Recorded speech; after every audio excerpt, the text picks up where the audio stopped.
When I was really little, I told my mom that we would surely die together, for I could not live without her. She responded something to satisfy me along the lines of, "That sounds nice, but it doesn't always work that way." 4.5 years after being cured from triple-negative breast cancer, after all the harmful treatments and a double mastectomy that we knew would be worth it, and celebrating each year she was considered cancer-free, my mom started having intense stomach pains. We found out her breast cancer had come back and was in her liver.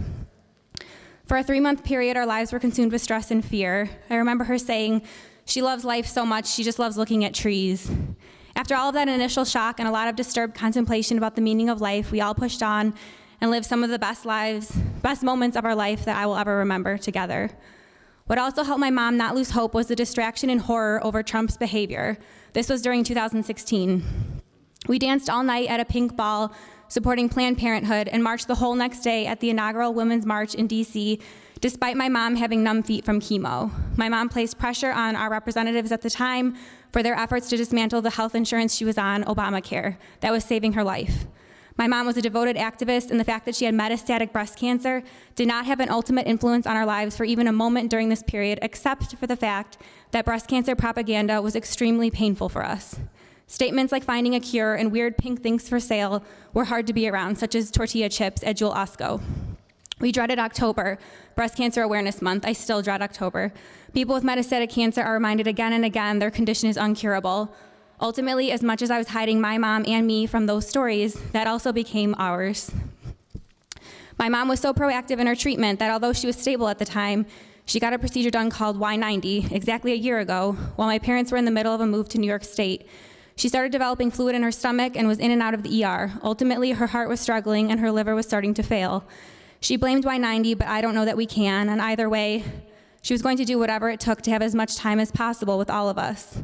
I was trying so hard to shove food in her mouth. I was shoving clementines into her mouth to try to make her work to get back her strength so she could fight again like she had so many times throughout the previous 8 years, both politically and medically, but this time she couldn't. I never would have been prepared for that moment, and my mom knows that.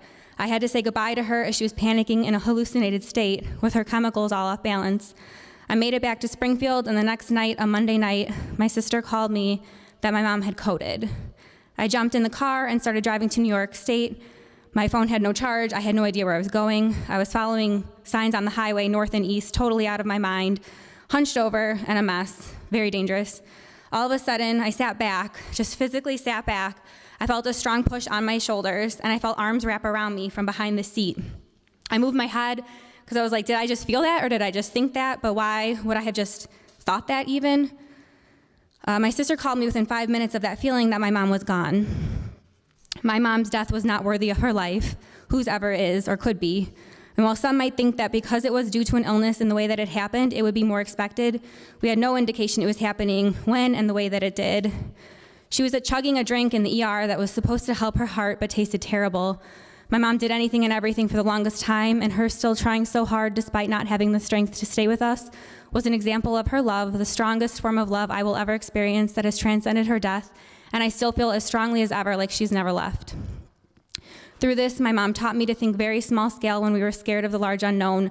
Savor this meal, watch trees and flowers bloom, sit in silence or gab up a storm with people that you want to do those things with. Watch TV or read a book. Do what you want. Don't waste time doing anything else or being around people that only give you stress. Without my mom, I have lost that savoring view of life. For the majority of the last year, I lived in a disgusting apartment. I slept more than I was awake, trying to drown out my thoughts, because all I could think about was wishing my death would come sooner.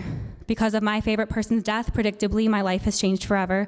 But slowly, and with the help of a wild dog, my horse and my cat, and a little bit my husband, I'm making my way back to that savoring view of life that my mom taught me.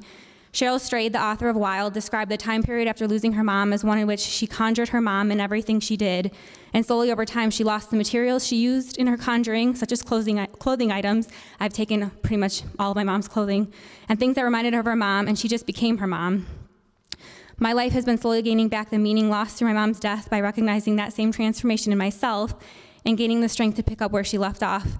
See, my mom's life could never, not even a piece of my mom's life could be captured in 5 minutes, but all I would ever give her death is at most 5 minutes. Thank you.